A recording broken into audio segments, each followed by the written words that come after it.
Greetings, Fingerstyle Hub.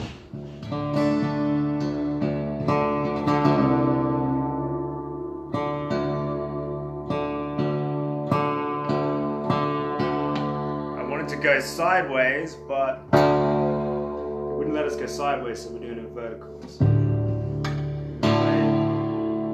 Play vertical guitar.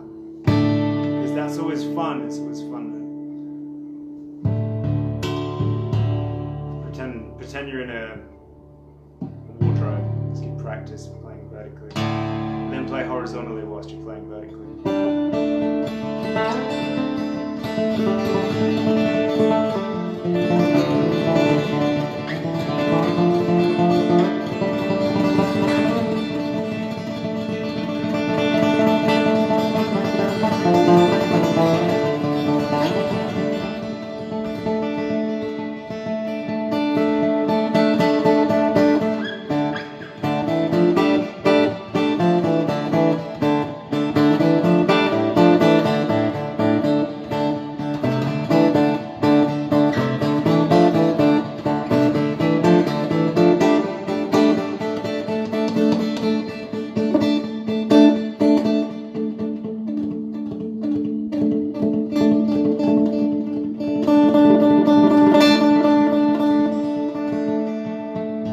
How does it sound? How is the sound? Tell me how the sound is, people, because we just did a line check today, so I hope it's cutting through okay.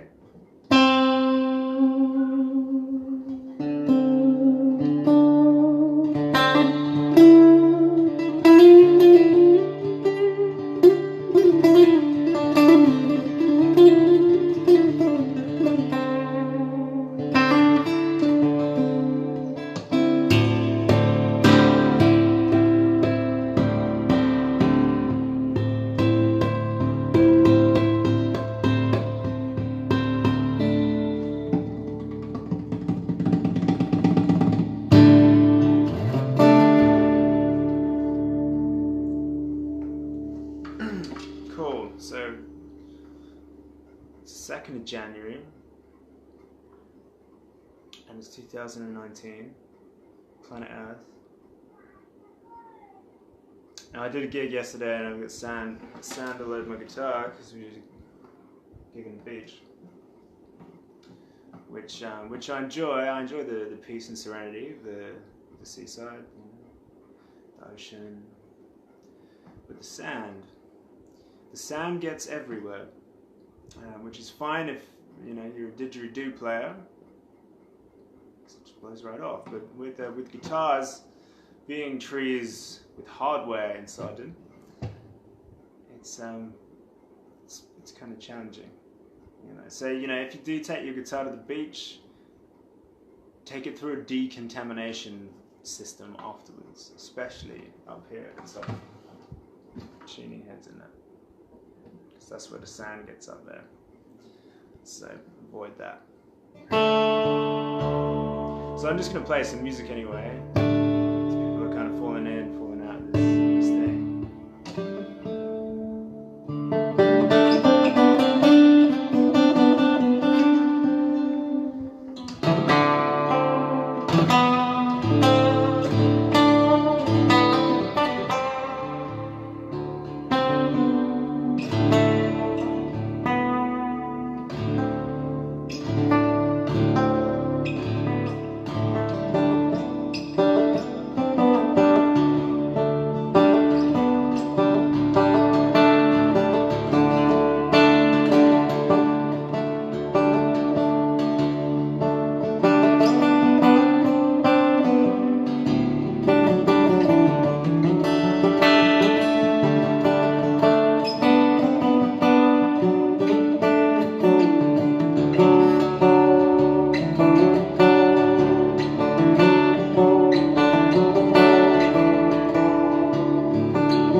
loved something. What did you love?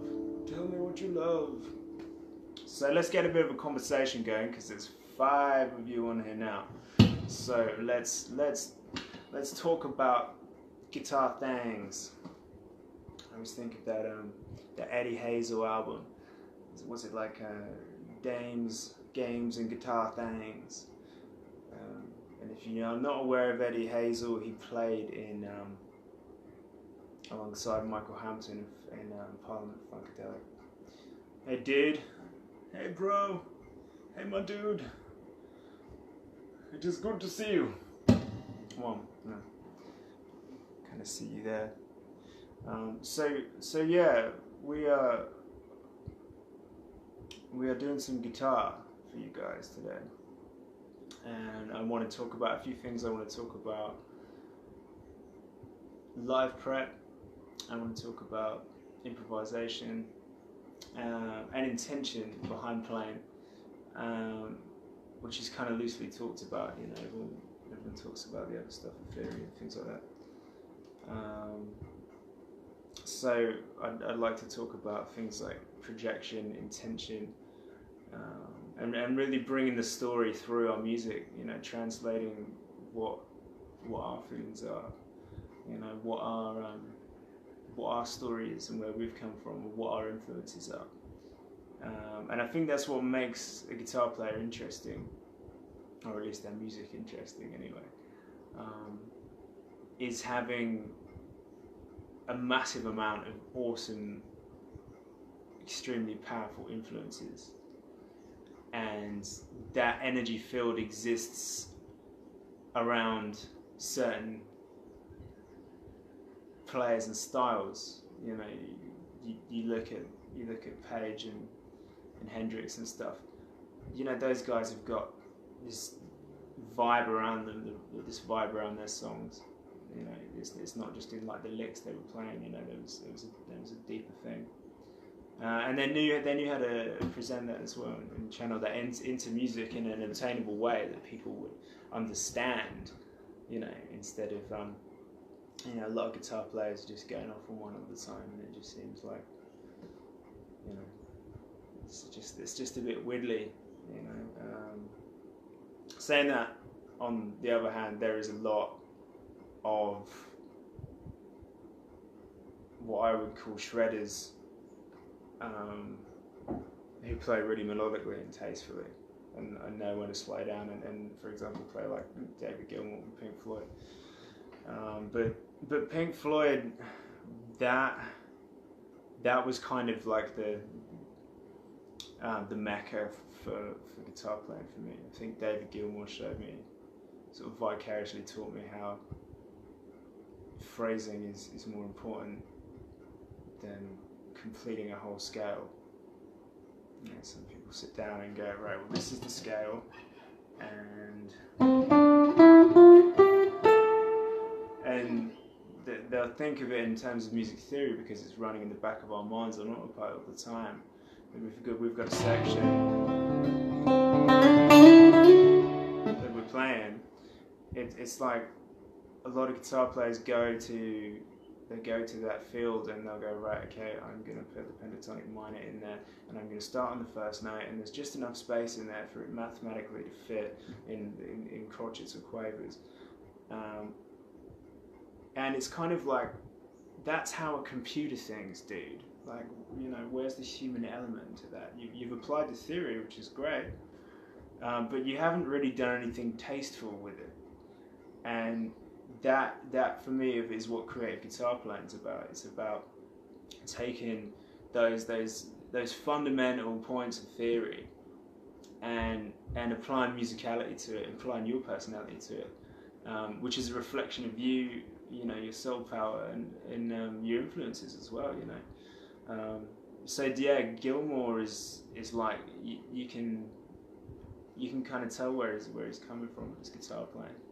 You know, he's not trying to show off and sweet pick and stuff. He's trying to tell a story and take on a bit of a journey with it, which for me is that, you know, that's what guitar playing is about. Is us telling stories without using our native tongue, you know, and well, this is our native tongue now, but you know what I mean, and musicality being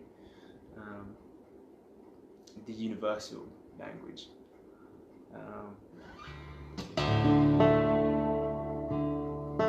So I've been writing stuff for a new record at the moment,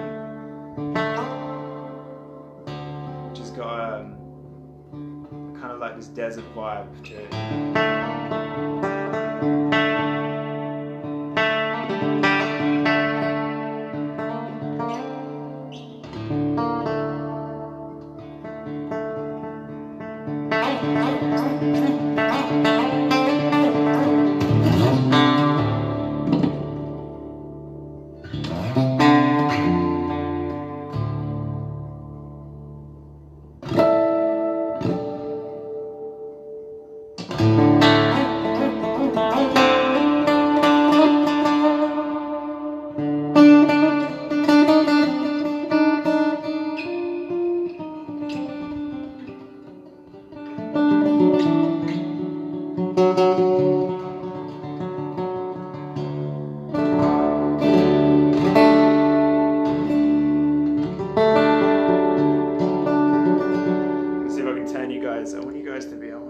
Widescreen.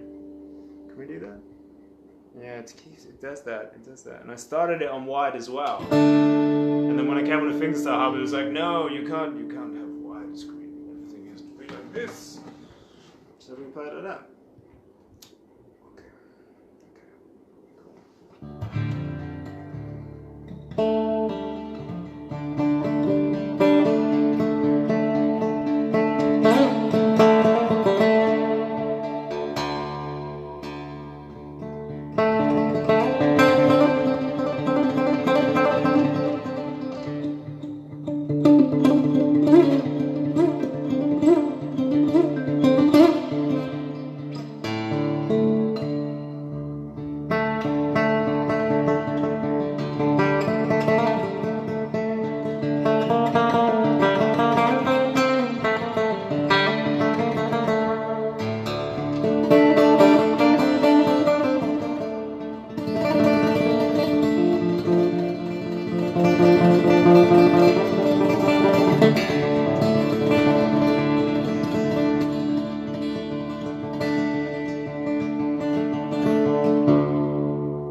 Get the intervals going with your voice as well, like play and sing at the same time. And I don't care if you're going, well, I'm a guitar player, I'm not a singer. Bollocks. Everyone's a singer, man. Even if you're like a backing singer or whatever. And the best bands, they've all got backing singers. Especially Floyd. I guess Gilmour wasn't even a singer. Like he was a backing singer really, and then like they had a bit of a change around. and his vocals became, more up front in the mix a little bit more. So, but that was crafted from like hard work, and you can tell that he'd sit down and practice his intervals with his singing as well. So we'd be playing.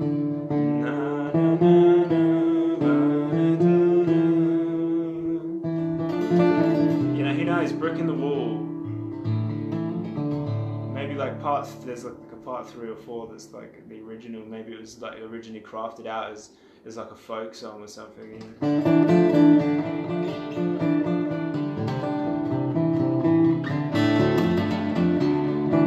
Teacher, leave them kids alone.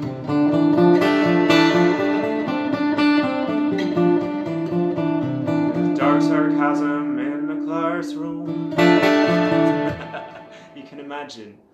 And in fact, there's probably some people sat around Stonehenge somewhere playing that version of Brick in the Wall. And if there's not, well, there should be. So whoever's in the UK, go over there and find out for us and send us a transmission. If you can't do that, send a Raven.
Join us.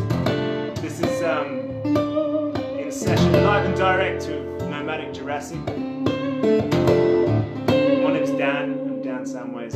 My musical project is entitled Nomadic Jurassic. So head over to the YouTube and hit that subscribe button and tap the bell so when I release a new video,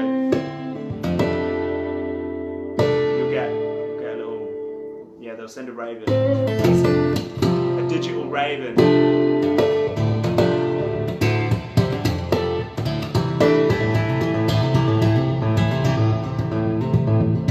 So I'm just showcasing some ideas I've got for the next album. But you can find my music in its full entirety on Bandcamp, exclusive to Bandcamp, which is at nomadicjurassic.bandcamp.com. Don't look for it on iTunes because it won't be on there, and don't look for it from Spotify because it won't be on there.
navigating around those ideas, you can find neat harmonics as well.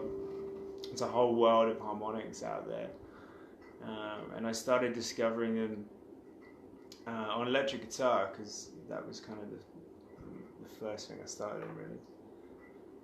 And I found out I could make all these cool, weird noises with my plectrum and my finger, and like plucking the string and putting my finger slowly down on it.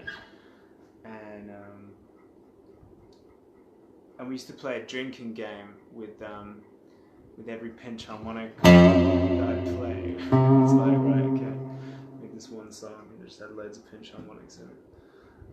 But it was really fun to play, and especially it's a good crowd participation. You know, like everybody have a drink when you play pinch harmonics, which is good fun. And then I was kind of gravitated to acoustic guitar, and I realised that you could kind of still play all those cool harmonics on it, but you'd have to play them in a different way. You'd have to play them in kind of relation to, you know, without having loads of high gain that's going to push up the saturation, and basically find where those harmonics are. And they're actually everywhere. There's some obvious ones. We know like kind of formally, you know, and you know those ones, they're kind of obvious. And they're actually everywhere. You know, you can still.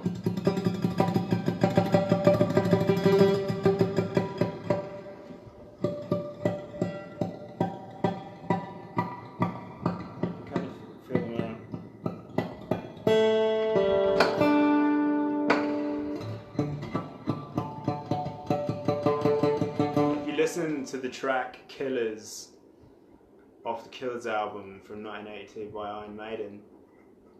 That track, Killers, the title track, there's a riff that kind of goes on the bass is going behind it, so you've got like this nice frequency bandwidth with like drums, and then like the bass is kind of driving, but the guitars are going, it's like these harmonics are going down. And then it's like some kind of weirdly cool riffy bit, I can't remember it. But it's just a great use of the guitar to do stuff like that. You know, we kind of drawn towards, you know, like this is rhythm and this is lead. You know, but I think that's a bit limiting. And when you kind of start running that theory behind an autopilot, you can really start to combine those two things together. And that's where I think really tasteful guitar playing can exist. That is a playing there is neither rhythm or lead, it's kind of both at the same time. Sometimes it might be doing a different pattern, you know, and sometimes, you know, it might be doing the same thing, but you know, it drives the sound into almost having like, well, this is the bass player and this is the guitar player, or whatever. This is the flute player. This is, you know, this is like the oboe section over here. You know, you got to look at your guitar as like an orchestra, you know, because that's what it is. It's got the potential to be a lot more than just a guitar. And I think the guitar is technically a percussion instrument as well. It's, look it up on the Hive Mind. I think Wikipedia says that it's a percussion instrument, because I guess it was designed to be, you know, hit a little bit more. And you look at like the old players, you know, doing that, because you know that was their band. You know, they didn't have a band, they couldn't afford a band or whatever, so they have to make do. But all those players that played, you know, all the flat pickers, or like the old blues guitarists, they've got the best tone because they're not relying on anything else to make the sound other than their bones and their resonance. And you know, they didn't have the best guitars, and you know, they're probably really tricky to play. But that's the bonus, you know. If your guitar is too easy to play. You know, I played guitar the other day that was so, the fretboard was so forgiving. It was just like butter, you know. It's like, wow, I can shred on acoustic, cool. But it kind of lost something. It lost its intensity, it lost its momentum, and it became like, you know, it became like a computer game almost. Like I was trying to, you know, just like hit all the targets, you know, and you can, you know, if you're going to practice with, you know, a bit, you're going to hit those targets. Like what are you trying to prove to yourself, you know? And that can be satisfying for a while, but it does get boring. I don't know, some of us get bored easier, you know. I still know guys that sit in their room and play sweet pop arpeggios, and that's cool. If you know, I've never been that kind of player. You know, I've never wanted to kind of be that regimented with practice. I always wanted practice to be a little bit more animated and a little bit more musical than just, you know, doing kind of reps and practicing scales all the time, because that kind of became like a chore. And you know, music is the escape. That's I think where the magic truly exists, is when you can escape into music, and you can find where your creative freedom is with it, and then you can start presenting it to others, because that will translate a lot more honestly than going, hey, like I practiced all these sweep arpeggios and I can play them really fast. It's like, yeah, cool, but like, you know, is that gonna progress your journey as like a songwriter, as a guitar player? I don't know, maybe it works for some people. There's a few guys that can do it and sound good, but you know, I just use a synthesizer for that. You know, if I want like semi-Debbie quavers to be played at 180 beats per minute, I'll use a synthesizer. You know, it's like great, and keep the guitars being guitars, I think, you know. But in contrast to that, it's kind of fun to try and make the guitar not sound like a guitar. You know, for example, it's like, you know, all the Tom Morello kind of that kind of inventive stuff, I think is really cool. And fearless expression, colouring outside the lines of what you think is acceptable, or what you were told is theory. You know, like you can bend those rules a little bit with music theory. You break it down, blues is technically wrong, flat 5, you know, like, and it's kind of like now it's stapled into our theory, like that's a thing, you know, that's official theory, and then, you know, jazz is kind of deciphered out of that. But they broke the rules, man. Like that's the devil, that's Satan. So I think bending the rules of theory is a good thing, and you can still have like a nice balance of diatonic harmony within those boundaries and slightly without them. So it's important to not be too grounded too much by that, to kind of understand that. Yeah, I mean, at the end of the day, it's gonna sound good or it's gonna sound bad. It's gonna move people or it's not gonna move people.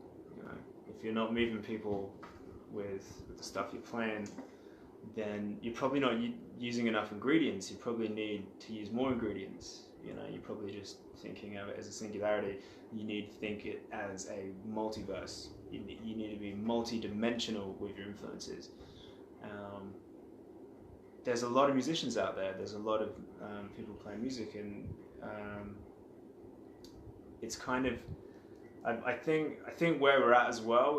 We haven't really it's not as obtainable, really. It's not as obvious, you know.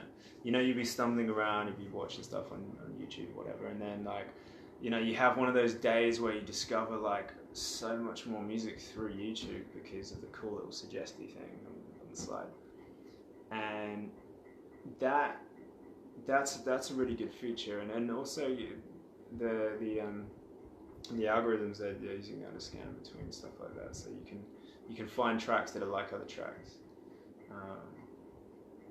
But one thing I found when I'm using VLC on my phone, and I've got loads of artists racked up, and I'll hit shuffle. If I'm listening to Maiden, for example, it'll just it will just play another Maiden track afterwards, and I think that's because of the algorithm. So we do this with our internal algorithms as well. We do this with our theory and with our influences, and it's hard sometimes to break out of those patterns. A phrase, pattern playing. So when I start a pentatonic scale, I'm going to go to the shape 1 all the time, and that comes because we practice too much. We're regimenting too much. Hey Tommy, how you doing, dude? Thanks for having us on the channel, man. Big love. So yeah, you find these patterns coming from playing too much, and unless you're changing those exercises, unless you're changing your routine, you're gonna always go back to the same stuff, you know. So you need to vary it. It needs to be constantly interchangeable. So when we're presented with new information, it's like, how can I apply this here, and how can I make it slightly different so it's still pleasing to me every time that I come to this place, this wonderful, magical place, and apply my ideas to it. So I've been working on this kind of I keep getting drawn to the Middle Eastern sound at the moment. I don't know why. It just seems like a really sort of very grounding sound for me at the moment. It's a very powerful sound.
Bend the rules of theory.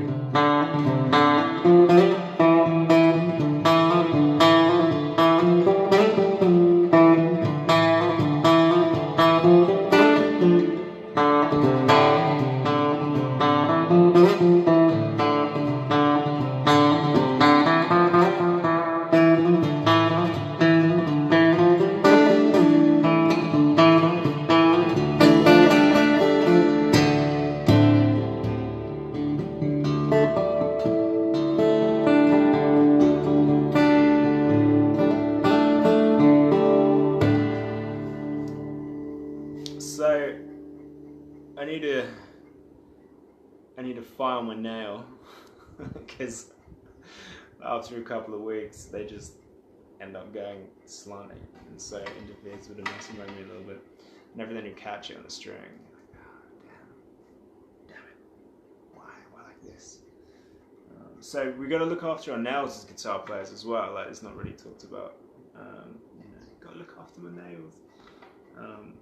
It's kind of seen as like something that girls do, But this is, if you get an infection in one of these bad boys, then yeah, like that finger's gonna be out of action for a bit. If you ever have one of those spots that goes underneath the nail, if you play a lot, I think someone called them a whitlow or something.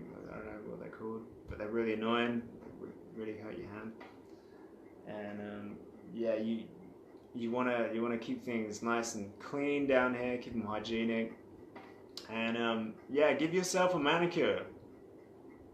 Don't let it take any, don't let it challenge your masculinity. If you're a dude, if you're a girl, I guess it's okay. But yeah, you gotta look after your nails, because they're kind of it's kind of like your gearbox,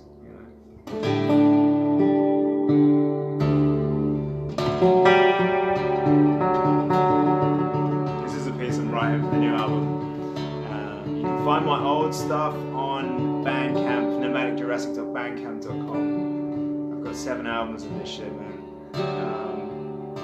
There's 2 studio albums, and there's a couple of live bootlegs which I've taken from some of the street jams that I've had in Australia over the past year or so. And there's like a meditation thing in there as well.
how to do that in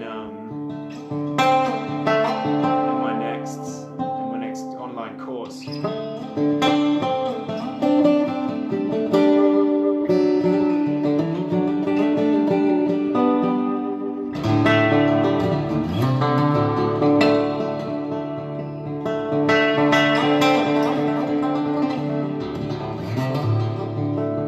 it's going to be covering a feature on his Middle Eastern stuff, which is really cool. It's a really powerful sound.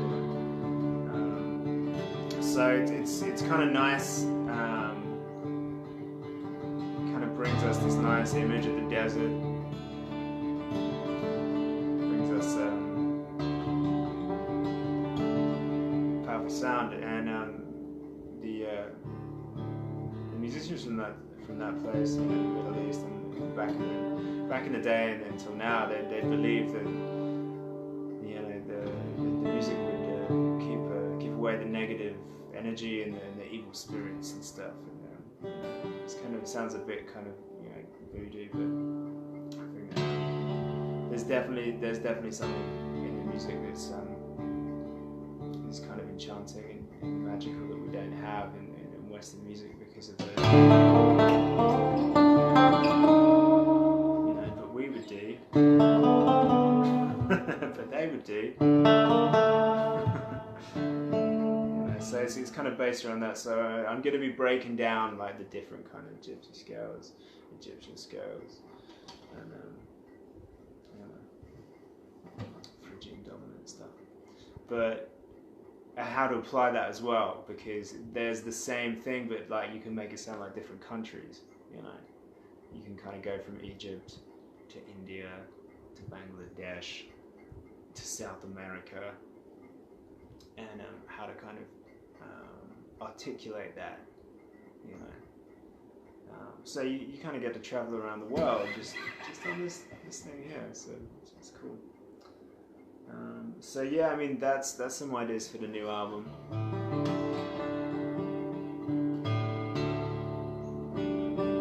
Which will be out soon. So if you just join us, you're with Nomadic Jurassic, doing some guitar. And you can find me on YouTube under the alias of Nomadic Jurassic. So hit subscribe, tap the bell. Music's on the Bandcamp.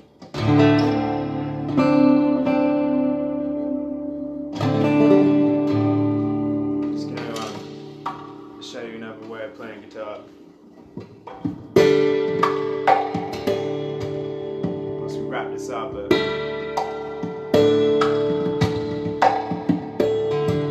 teaching as well. I'm teaching online to you guys anywhere in the world. We've got people in New Zealand, we've got people in Arizona, by the mountains, we've got people here in Australia, and I've been really enjoying teaching you guys. It's been really fun. So yeah, we're going to be doing it via, we're going to be testing a new app, seeing the Zoom app for lessons and stuff. So direct message me for details about lessons, and we'll learn about things that you don't get in the music books, things that you don't get from other platforms. So.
like a wah pedal all the time, which is cool. I was obsessed with it. I mean, I love my wah pedal, but this guy would play with it all the time. And sometimes it'd be like, yeah, when I can hear the battery running out, man, I just play one-handed until the battery runs out. And I was like, wow, that's cool. Like, and I was like, so how long does it take for the battery to run out? And he's like, well, you know, sometimes it's like half an hour, sometimes it's like 3 hours, but you know, just as a challenge to myself, I'd play until the battery runs out. And yeah, it was amusing, because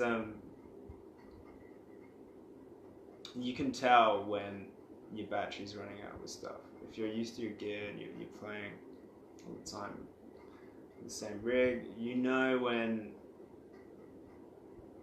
the tone slightly changes.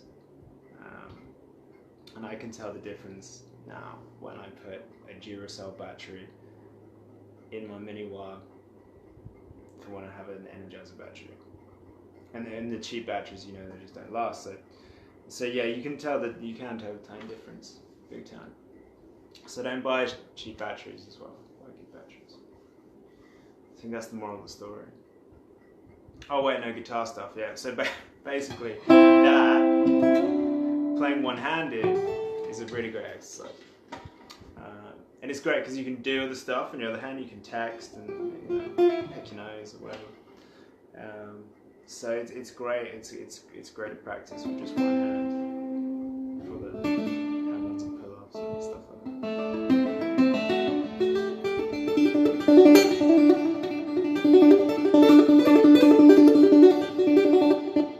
that. Be careful because you will start to sound like a synthesizer, you know. So it's good. Do it in a tasteful amount, you know. But it's good. It's a good exercise. So I'm going to be covering like technical exercises as well, but interesting ones, not ones that are just like, hi, let's do this for 10 hours a day.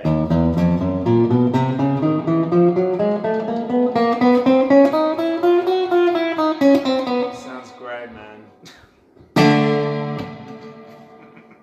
So, musical like technical exercises that are gonna turn you to Spider-Man on the fretboard, but they're gonna sound really nice.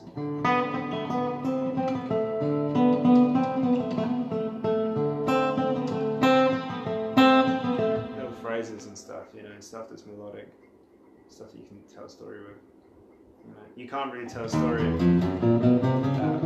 It's like somebody falling up the stairs backwards.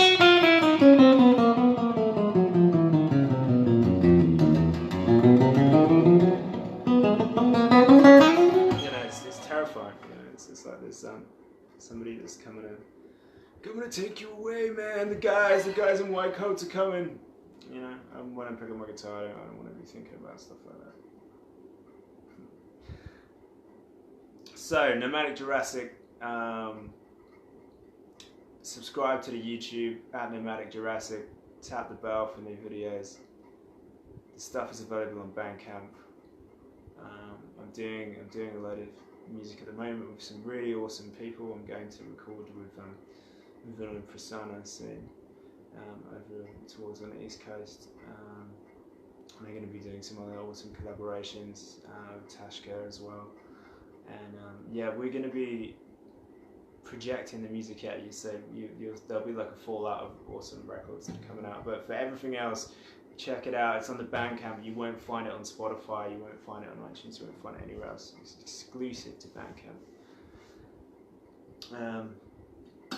So yeah, hit me up for lessons as well. Direct message me. If you're liking the style and the vibe, you know, even if you're a complete beginner or you're a seasoned veteran, we have the facility to cater a nice guitar program for you to expand and watch you flourish. Okay, so that's been cool. Thanks for hanging out, and thanks for listening to the sounds, and I'll see you soon. Happy New Year, everyone. Thanks for having us, Tommy. Top man. See you soon.